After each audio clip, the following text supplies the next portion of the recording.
Egg axe హెల్దీయా కాదా?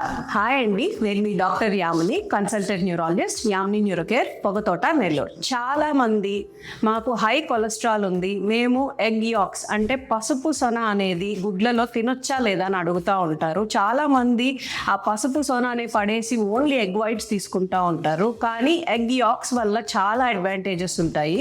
యూజువల్గా మనకి ఓన్లీ ఎగ్ వైట్లో 2.3 గ్రామ్ ప్రోటీన్ ఉంటే ఎగ్ యాక్తో కలిపి హోల్ ఎగ్ తీసుకున్నప్పుడు 6 గ్రామ్స్ ప్రోటీన్ వస్తుంది. దీంతో పాటు ఎగ్ యాక్స్లో కోలిన్ అనే ఎలిమెంట్ ఉంటుంది. ఈ కోలిన్ అనే ఎలిమెంట్ వల్ల మన మెదడులో నరాలు చాలా షార్ప్గా పనిచేస్తాయి. దీంతో పాటు ఈ ఎగ్ యాక్స్లో యాంటీ ఆక్సిడెంట్స్ ఎక్కువగా ఉండడం వల్ల కంటి నరాలు కూడా చాలా షార్ప్గా పనిచేస్తాయి. అండ్ ఎగ్ వైట్స్ కన్నా ఎగ్ యాక్స్లో వైటమిన్స్ అండ్ మినరల్స్ ఎక్కువగా ఉంటాయి. వైటమిన్ ఏ, డి, ఈ, కే, బి కాంప్లెక్స్ వైటమిన్స్ ఎగ్ యాక్లోనే ఉంటుంది, ఎగ్ వైట్లో ఉండదు. అండ్ దీంతో పాటు ఫాస్ఫరస్, సెలీనియం, జింక్ అనే మినరల్స్ కూడా ఎగ్ యాక్స్లోనే ఉంటాయి. So daily 1 to 2 whole eggs తీసుకోవటం అనేది మన హెల్త్కి చాలా మంచిది. ఈ టిప్ని మీ ఫ్యామిలీ అండ్ ఫ్రెండ్స్కి షేర్ చేయండి. Thank you.